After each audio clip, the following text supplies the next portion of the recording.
मैं डॉक्टर मनु जी राय, अध्यक्ष हिंदी विभाग TS कॉलेज हिसुआ। आज दिनांक 25 अगस्त 2023 को स्नातक प्रथम खंड हिंदी प्रतिष्ठा के विद्यार्थियों को रस और रस के अंगों का विवेचन करने जा रहा हूँ। ऐसे तो खान पान के लिए 6 रस की ही मान्यता है, षड रस कहा गया है उसे। लेकिन साहित्य में, विशेषतः हिंदी साहित्य में 11 रसों की चर्चा है। पहले साहित्य शास्त्र के अनुकूल मात्र 9 रस ही थे, लेकिन जो मध्यकालीन हिंदी साहित्य में भक्ति का आंदोलन आया तो 2 रस और साहित्य में बढ़ गए। एक भक्ति धारा से प्रभावित भक्ति रस और दूसरा सूरदास और पुष्टि छाप के अन्य कवियों के चलते, जो पुष्टि छाप में दीक्षित थे और अष्टछाप के कवि थे, बल्कि पुष्टि संप्रदाय में दीक्षित थे और अष्टछाप के कवि थे, उनको बाल लीला वर्णन करते हुए देख करके आचार्यों ने वात्सल्य रस को भी एक रस के रूप में स्वीकृति प्रदान की। तो सबसे पहले श्रृंगार रस, श्रृंगार को रसराज भी कहा गया है। भक्ति साहित्य हो, बाल साहित्य हो या वीर रस साहित्य हो, कहीं न कहीं श्रृंगार रस की भी उसमें उपस्थिति हो जाती है। खासकर आदिकाल का जो साहित्य है वह तो श्रृंगार और वीर रस का ही समन्वित साहित्य है। वीर रस के साथ अंग रूप में वहाँ श्रृंगार रस भी आ गया है। तो सबसे पहले श्रृंगार रस, श्रृंगार का अस्थाई भाव रति है।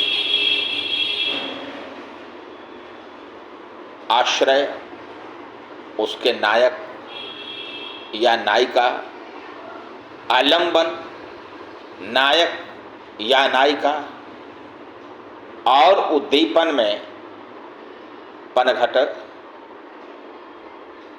वसंत ऋतु, शरद ऋतु, वर्षा ऋतु, नदी का किनारा या मधुबन इत्यादि हैं। कुंज, गलियों का जो प्रेम हुआ है राधा और कृष्ण का या कृष्ण और अन्य गोपियों का, वह मूल रूप से प्राकृतिक उद्दीपन विभाव के चलते ही पुष्ट हुआ है। तो श्रृंगार रस के बारे में मैंने जैसे बताया कि अस्थाई भाव उसका रति है, वैसे उसको कुछ लोग माधुर्य रति भी कहते हैं। लेकिन रति का अर्थ होता है प्रेम, और श्रृंगार रस में प्रेम की ही प्रधानता होती है। तो श्रृंगार रस का अस्थाई भाव रति, आश्रय और आलंबन क्रमशः नायक और नायिका या नायिका और नायक दोनों हो जाते हैं। जब आश्रय नायक रहेगा तो आलंबन नायिका रहेगी, और नायिका यदि आश्रय होती है तो आलंबन नायक होगा। इसी में प्रेमी प्रेमिका का भी विधान है। तो मूल रूप से श्रृंगार रस का अस्थायी भाव रति या माधुर्य रति, आश्रय और आलंबन नायक और नायिका दोनों एक दूसरे के आश्रय और आलंबन होते हैं। खलनायक में जो बीच में नायिका का अपहरण करना चाहता है, हस्तगत करना चाहता है, वह है। और उस श्रृंगार रस में संयोग श्रृंगार और वियोग श्रृंगार दोनों है।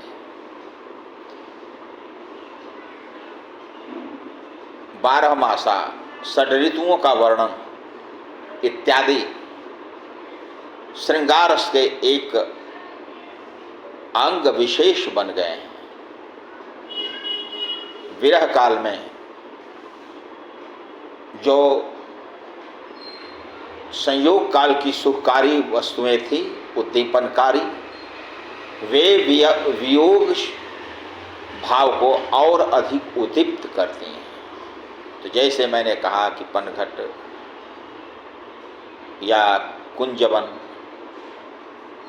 या नदी तट, तड़ाग इत्यादि, ये सभी संयोग काल में प्रेम की भावना को और अधिक बढ़ाते हैं, तो वियोग काल में ये दाहकता भी उत्पन्न करते हैं। तो श्रृंगार रस के बाद दूसरा जो रस है वह भक्ति रस है। भज धातु में अक्तिन प्रत्यय लगा करके भक्ति शब्द बनाया गया है और मूल रूप से भज का अर्थ होता है सेवा करना। भगवान के प्रति अनन्य भाव से समर्पण ही भक्ति है। तो भक्ति रस जहाँ भी रहेगा वहाँ पर अस्थाई भाव के रूप में भगवत रति होता है। भगवत रति यानी भगवान के प्रति प्रेम, रति का अर्थ प्रेम, जैसे मैंने पहले बताया है। तो भक्ति रस में अस्थाई भाव भगवत रति, आश्रय भक्त, आलंबन भगवान या भगवती और उद्दीपन के रूप में सांसारिक वस्तुओं के प्रति निराशा की भावना और भगवान के जो नाम रूप लीला धाम इत्यादि से संबद्ध कथाएं हैं, वृतांत हैं, वे आ जाते हैं। तो भक्ति रस का अस्थाई भाव भगवद रति, आश्रय के रूप में भक्त या स्त्री भक्त, आलंबन के रूप में भगवान या भगवती। कहीं कहीं ऐसा भी आया है प्रसंग कि भक्त भी आलंबन बन गया है और आश्रय वहाँ पर भगवान या भगवती है। जैसे कबीर दास का है, खिन्न हुआ, जर्जर हुआ, दुर्बल हुआ शरीर, पैड़े लागा हरि फिरे, कहत कबीर कबीर। यानी शरीर कबीर का अत्यंत दुर्बल हो गया है, चलने फिरने की स्थिति भी नहीं है। अब गोद में लेकर के भगवान ही बार बार कबीर कबीर कहते हुए जा रहे हैं। तो यहाँ पर जैसे मैंने बताया कि भक्ति रस में जहाँ पर भगवान आश्रय होंगे वहाँ पर भक्त आलंबन हो जाएंगे, जहाँ पर भक्त आश्रय होंगे वहाँ पर भगवान आलंबन होंगे। यह स्थिति भगवान भगवती या भक्त और भक्ति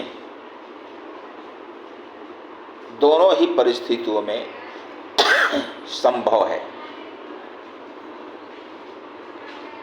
इसके बाद तीसरे रस के रूप में देखा जाए तो वीर रस है।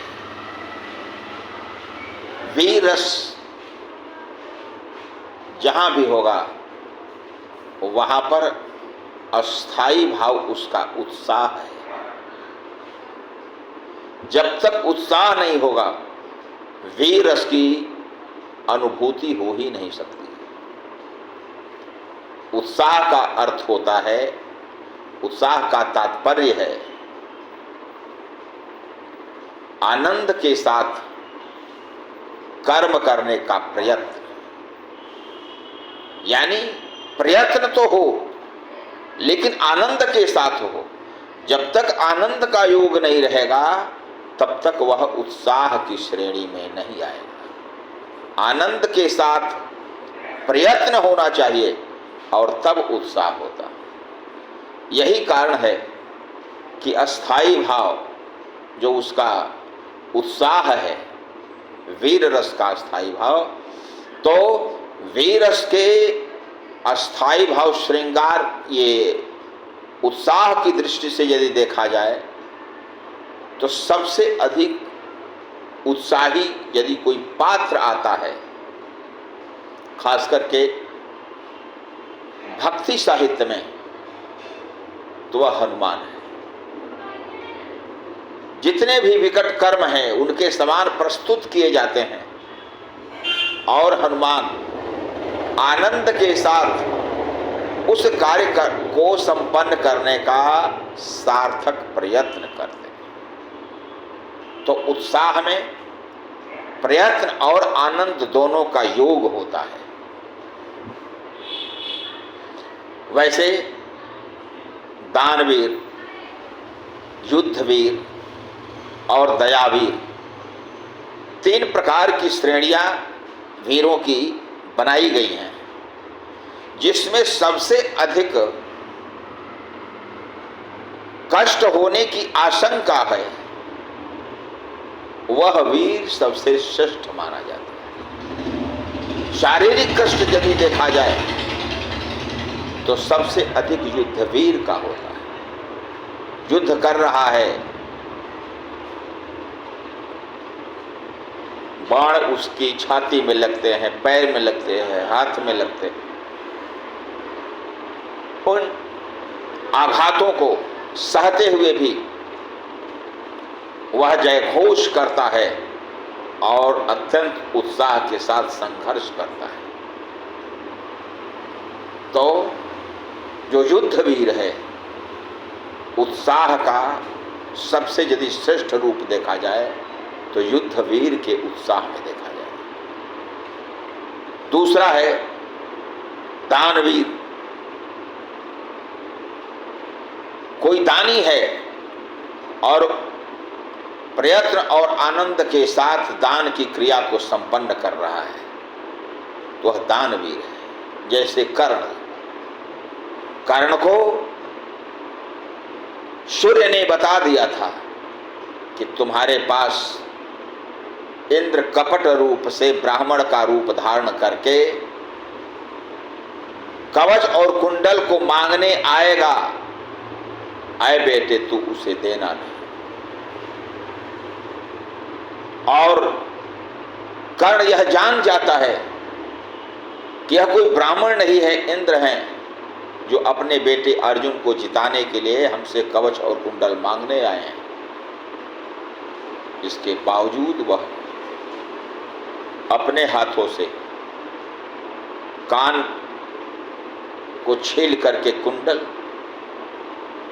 और छाती पर का कवच छाती को छील करके निकाल लेता है और दान कर देता है। उसके चेहरे पर थोड़ी सी भी मलिनता नहीं आती। जैसे शिवी, दधीचि, हरिश्चंद्र, शिवी, दधीचि, हरिश्चंद्र, नरेशा, इन तीनों को देखा जाए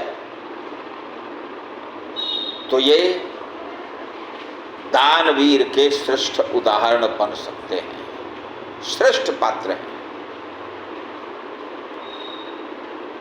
आनंद के साथ प्रयत्न कर रहे हैं, कहीं कोई चेहरे पर मलिनता नहीं आती। दधीची ने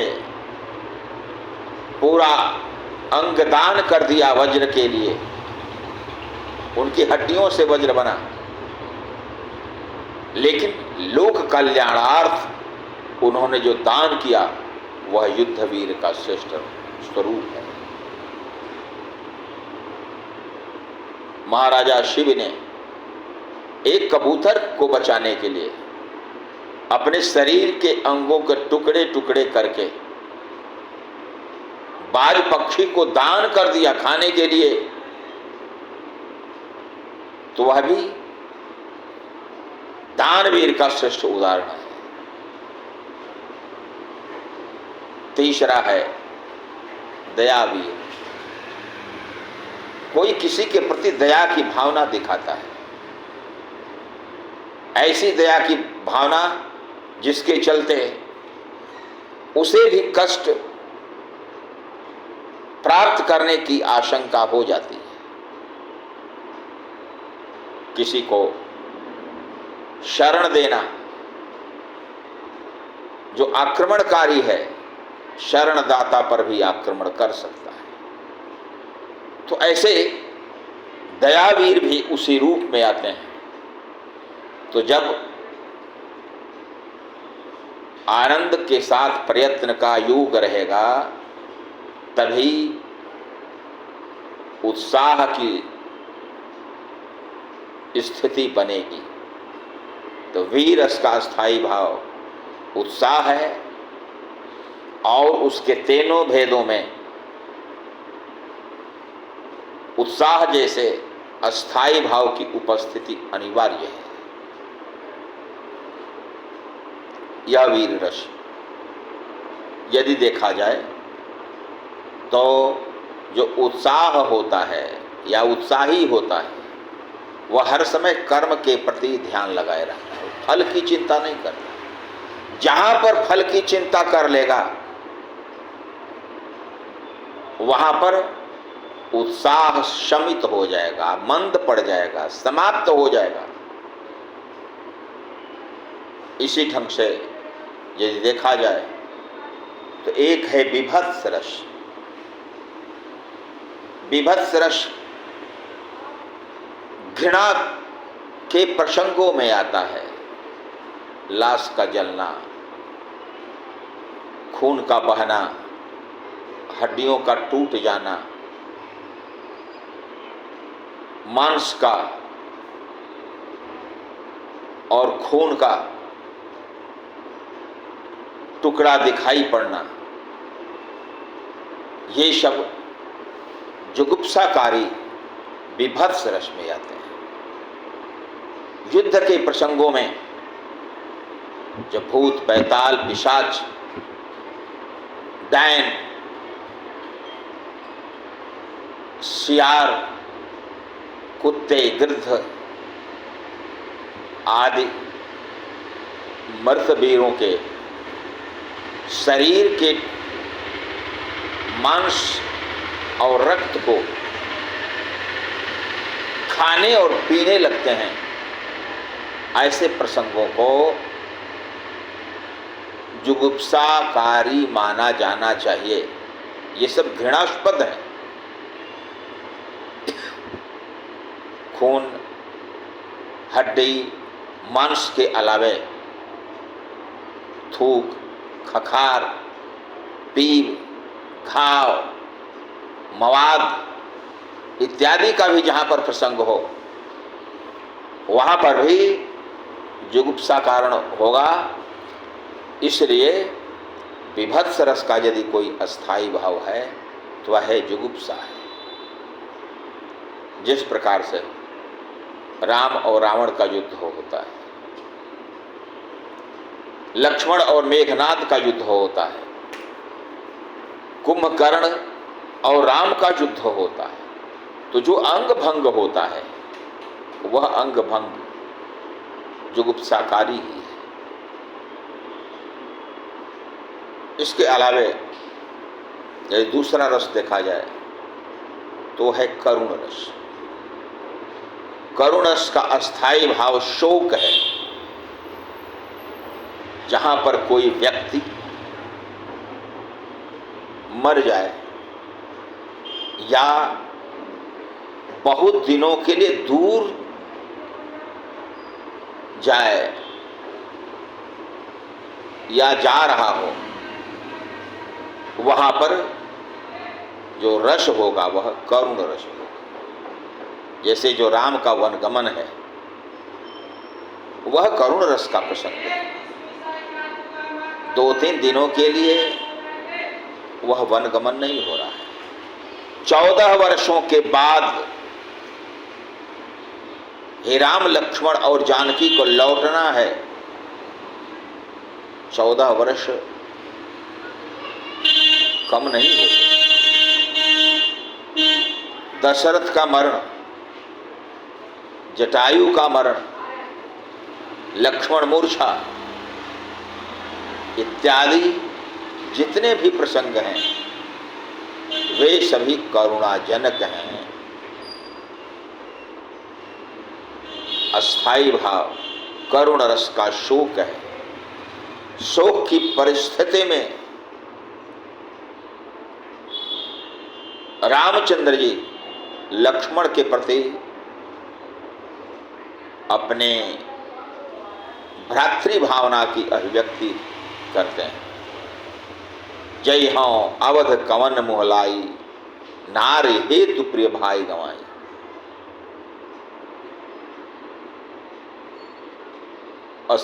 असजिय जानी जागहु ताता, मिलई न जगत सहोदर भ्राता। तो जय हों अवध कवन मोहलाई, यह जो विषाद है दुख का है कारण, शोक का कारण है। और इस शोक की अभिव्यक्ति, इस करुण रस की अभिव्यक्ति करते हुए अचानक तुलसीदास जी वीर रस की भी अभिव्यक्ति करते हैं जब हनुमान संजीवनी बूटी को लेकर के आ जाते हैं। राम बचन सुनिकान, विकल भये बानर निकर, आय गए हनुमान जिम करुणा कह वीर रस। यानी राम के करुण वचनों को, शोक वचनों को सुन करके, शोक के भाव को सुन करके सभी बंदर और भालू विचल होते हैं, बेचैन होते हैं, विकल हो जाते हैं। लेकिन इसी बीच में हनुमान जी पहाड़ के साथ संजीवनी बूटी लेकर के उपस्थित हो जाते हैं। बस जो करुण रस का भाव था वह वीर रस का भाव हो जाता है। करुण रस की जगह पर वीर रस आ जाता है। और जो शोक था करुण रस का अस्थाई भाव, वह शोक अचानक उत्साह के रूप में परिवर्तित हो जाता है। आय गयो हनुमान जिमि करुणा महावीर रस। जिस प्रकार से करुणा के बीच में अचानक वीर रस आ जाए करुण रस के बीच में, वैसे ही उस शोकाकुल परिस्थिति में हनुमान जी उपस्थित होते हैं और जो शोक व्याप्त था वह शोक अचानक उत्साह में परिवर्तित हो जाता है। तो करुण रस का जो अस्थाई भाव है वह क्या है? तो शोक है। इसी प्रकार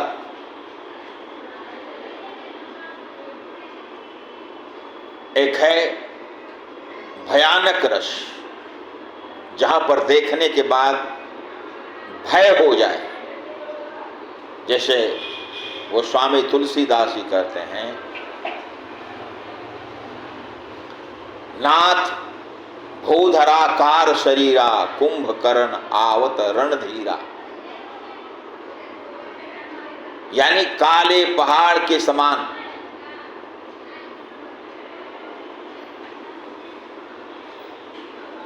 हुजूर, यह रावण का छोटा भाई कुंभकर्ण आ रहा है, तो यह क्या है? तो यह भय की स्थिति उत्पन्न करने वाला है। तो भयानक रस का स्थायी भाव क्या है? तो भय है। जैसे रावण के बारे में गोस्वामी तुलसीदास जी कहते हैं, चलत दशानन डोनत अवनी। जब दशानन चलता है तो पृथ्वी कांपने लगती है, डोलने लगती है। चलत दशानन डोलत अवनी। यही नहीं, रावण आवत सुनऊ सकोहा।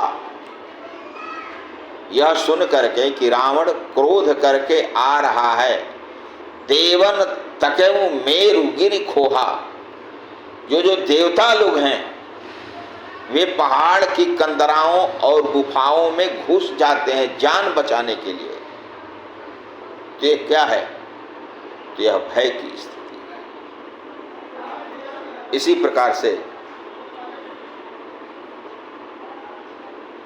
जहां पर अद्भुत रस रहता है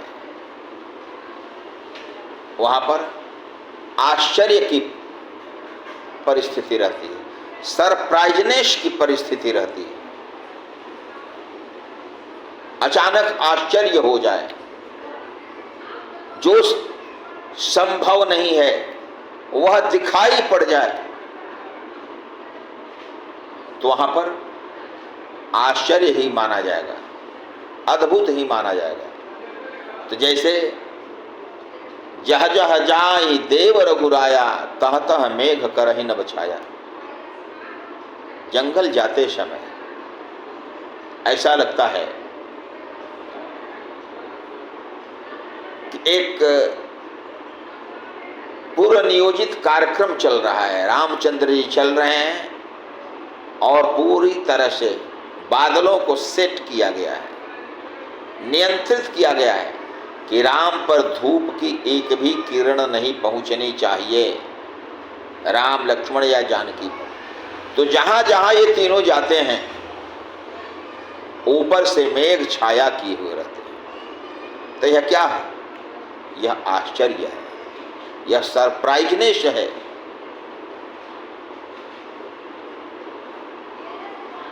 तो यही अद्भुत रस है।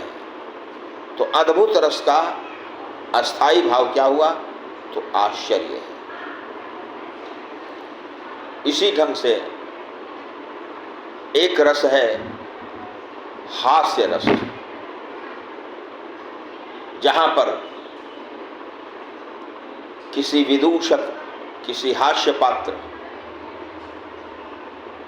के वाक जाल या वाक व्यापार से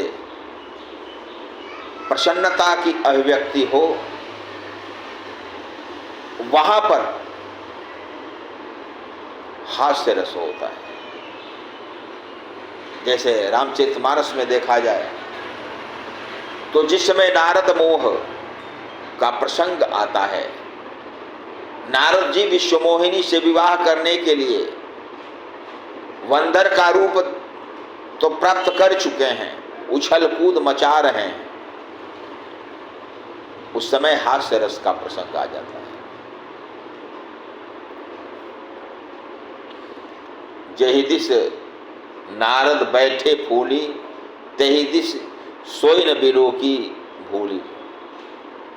जिस दिशा में नारद जी प्रसन्नता के साथ बैठे हुए हैं कि हमको तो विष्णु का रूप मिला हुआ है, हमारे ही गले में जयमाला पड़ेगी, उस ओर कभी भूल करके भी नहीं देखती है कौन? विश्वमोहिनी। तो उस विश्वमोहिनी को देख करके बार बार अकुलाना, बार बार उछलना कूदना, इधर से उधर घूमना, यह क्या है? ते हास्य रस की ही अभिव्यक्ति करता है। तो हास्य रस का जो अस्थाई भाव होगा वह हास्य है। इसी ढंग से अगला जो रस है वह शांत रस। शांत रस का स्थायी भाव निर्वेद है या शम है। शम या निर्वेद दोनों का अर्थ एक ही होता है। तो जहां पर शांत रस होगा उस शांत रस का अस्थायी भाव निर्वेद होगा और उस निर्वेद के चलते ऐसा भी प्रसंग मिलता है कि सांसारिक बंधनों से मुक्त होने के लिए कोई साधु या सन्यासी या तपस्वी संसार की निस्सारता का वर्णन करता है। जैसे रहना नहीं देश वीराना है, यह संसार कागज की पुड़िया, बूंद पड़े गर जाना है। यह संसार झाड़ और झाखर, आग लगे जर जाना है, रहना नहीं देश वीराना है। यानी संसार की निस्सारता का वर्णन करते हुए इससे पलायन की जहाँ पर प्रवृत्ति की अभिव्यक्ति होती है वहाँ पर शांत रस का भाव होता है। शांत रस का स्थायी भाव शम। शम का अर्थ होता है नाश, शम का अर्थ होता है विनाश। तो शांत रस का भाव जैसे केशव कहीं न जाय का कहिए वाले पद में, पूरे पद में यदि देखा जाए तो शांत रस का भाव है। ऐसे ही है रौद्र रस। रुद्र से बना है रौद्र। रुद्र का अर्थ है भयंकर, क्रोध। इसलिए शिव जी का जो रूप अत्यंत क्रोधी का था वह रुद्र का था। जैसे हनुमान जी को रुद्रावतार माना जाता है। क्रोधी शिव का स्वरूप माना जाता है। यदि किसी ने अनिष्ट पहुंचाने का प्रयास किया तो उसका विनाश कर देना, उसको जला देना, यह हनुमान का कर्म था। तो जहां पर रौद्र रस रहेगा वहां पर कोई क्रोधी पात्र जरूर रहेगा। क्रोधी पात्र के हृदय में क्रोध की भावना होगी और उस भावना के चलते उस क्रोधी पात्र के अंग फड़क सकते हैं, आंखें लाल हो सकते हैं, बार बार हाथ फड़केंगे और उसके मुंह से कटु वचन और तीखे वचन निकल सकते हैं। जिस समय धनुष टूटता है उस समय क्रोधी लक्ष्मण का वर्णन किया गया है। वे रौद्र रेश का कारण बन जाते हैं। माखे लखन कुटिल भई भौ हैं, रद पट फरकत नयन रीशों हैं। बार बार हुंकार भरने लगे, उनकी भौहें टेढ़ी हो गई, बार बार उनके रोंगटे खड़े हो जाते हैं, कपड़े फड़कने लगते हैं, हाथ और पैर हिलने लगते हैं, रद पट फरकत नयन रीशों हैं और आंखें पूर्णतः रक्ताभ हो जाती हैं, यानी लाल हो जाती हैं। तो ये हुआ रौद्र रस। मेरे कहने का मतलब कि रस के अनुकूल रस का अस्थाई भाव होता है, रस का आलंबन होता है, रस का उद्दीपन होता है और सबकी अभिव्यक्ति प्रसंग के अनुकूल होती है। इन रसों के बाद यदि देखा जाए तो एक महत्वपूर्ण रस है वात्सल्य रस। वत्स का अर्थ होता है बेटा। वत्स से ही तद्भव रूप होकर के वत्स हो गया, जिसका बछड़ा प्रसंग होता है। गाय के बच्चे को वत्स नहीं कह करके बछड़ा कहते हैं। तो वात्सल्य रस में बच्चे को देख करके माता पिता के हृदय में जो भाव उत्पन्न होता है उसको वात्सल्य कहते हैं। तो वात्सल्य रस में वत्सल रति, बच्चे के प्रति प्रेम ही अस्थायी भाव होता है। जिस समय रामचंद्र जी की मां कौशल्या राम के वनगमन के पश्चात अपने घर में झाड़ू देते हैं, उस झाड़ू देने के प्रसंग में उन्हें कहीं कोने में राम के बचपन की धनुहिया मिल जाती है और जूती मिल जाती है। धनुहिया यानी छोटा धनुष, जूती यानी छोटा बाल अवस्था का जूता। तो उस जूते और धनुष को लेकर के बार बार अपनी छाती से सटाती हैं, अपनी आंखों से सटाती हैं। जननी निरखत बाण धुनिया, बार बार उर नयन नीलावत, बार बार छाती से लगाती हैं, आंखों से सटाती हैं। प्रभु जू की ललित पनैया, जो प्रभु राम के बाल्यावस्था की लाल पीली हरी जूती थी, उसको कभी छाती से लगाती हैं, कभी आंखों से सटाती हैं। मेरे कहने का मतलब कि यह वात्सल्य रस का उत्कृष्ट स्वरूप है, जहां पर अपने बच्चे को खोने के बाद, बच्चे के दूर जाने के बाद बच्चों के अस्त्र शस्त्र को या उसके प्रयोग के जूते को उसी के रूप में सम्मान देना, यह वात्सल्य रस का विशिष्ट स्वरूप है। सूर आदि अष्टछाप के कवियों ने वात्सल्य रस को रस की कोटि में लाने के लिए अद्भुत प्रयास किया है। प्रायः 8 कवियों ने वत्सल रस की अभिव्यक्ति जरूर की। तो वात्सल्य रस का अस्थायी भाव होगा वत्सल रति, आश्रय होंगे माता और पिता, आलंबन होगा बेटा या बेटी। लेकिन कभी कभी ऐसा भी होता है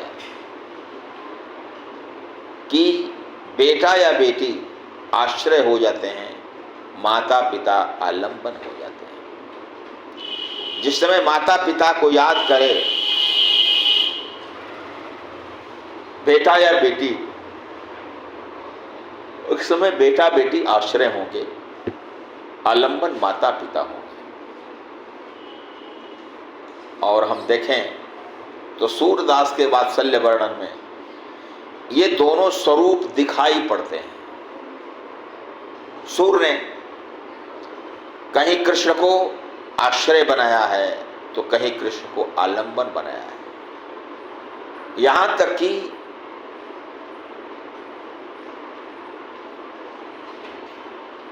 नंद और यशोदा में जो मान मर्षता, क्रोध, उद्वेग, नैराश्य की भावना भी आती है वियोग काल में, तो अभी वह भी अत्यंत प्रेम के कारण ही है। नंद ब्रज लीजो ठोंक बजा देहु विदा मिल जाऊं मधुपुरी जह गोकुल के राय।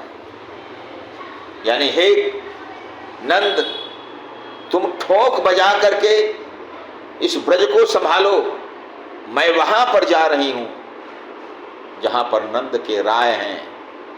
यानी हमारा बेटा कृष्ण है, तुमको आसक्ति है इस ब्रजमंडल से, इस गोकुल से, तुम संभालो इसको, मैं तो अब चली। अचानक वही आक्रोश नंद का यशोदा के प्रति भी अभिव्यक्त होता है। तब तू मारी बोई करती, तब तो तू मारती थी। अब मृषा जो कहे आवते, अब बिथालय मरते, अब तू झूठ ही उसके लिए मर रही है। उसको तो उस समय तू प्रताड़ित करती थी, मारती थी। यही कारण है कि अब तुम्हारे पास आ नहीं रहा है।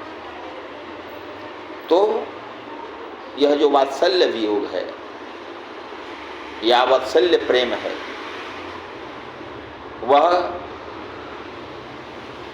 वात्सल्य रस की अभिव्यक्ति वाला है। वात्सल्य रति की यदि पुष्टि पूर्णतः हो जाए तो वात्सल्य रस की अभिव्यक्ति हो। और मध्यकालीन साहित्य में जो कृष्ण भक्ति साहित्य है वह वात्सल्य रस का खजाना है। यहाँ तक कि उससे प्रभावित होकर के गोस्वामी तुलसीदास आदि कवियों ने अपने कतिपय मुक्तक छंदों में वात्सल्य रस की भावना की अभिव्यक्ति की है। जिसे तुलसीदास ने कवितावली में उस भाव की अभिव्यक्ति की। तो इस प्रकार से मैं विद्यार्थियों को कहना चाहता हूं कि रस की अभिव्यक्ति के लिए उसके अंगों का विवेचन भी अपेक्षित होता है। जहाँ पर रस रहेगा वहाँ पर उसका स्थायी भाव रहेगा। प्रत्येक रस के अलग अलग स्थायी भाव हैं, अलग अलग आश्रय और आलंबन हैं। और जो प्रथम खंड है स्नातक प्रतिष्ठा का, उस प्रथम खंड में आदि काल से लेकर के रीत काल तक के काव्य साहित्य का अध्ययन अपेक्षित है। पुस्तकें जो भी होंगी आदि काल से लेकर के रीति काल तक रहेंगी। जब सब प्रसंग व्याख्या का प्रसंग आएगा तो उसमें रसांग विवेचन भी करना होगा। जैसे पुष्पवाटिका प्रसंग है तो वहां पर रस क्या होगा, तो श्रृंगार रस होगा। श्रृंगार रस में जहां पर राम को देख करके सीता के मन में प्रेम की भावना उत्पन्न होती है तो वहां पर सीता आश्रय होंगी, राम आलंबन होंगे। और जहां राम सीता को देख करके अपने भावोद्रेक की अभिव्यक्ति करते हैं वहां पर राम आश्रय हो जाएंगे, आलंबन सीता होंगे। तो ऐसे ऐसे प्रसंग जो हैं यह निश्चित करते हैं कि प्रत्येक रस में आश्रय और आलंबन क्रमशः बदल जाते हैं। जो आश्रय है बाद में आलंबन हो जाता है, जो आलंबन है वो बाद में आश्रय हो जाता है।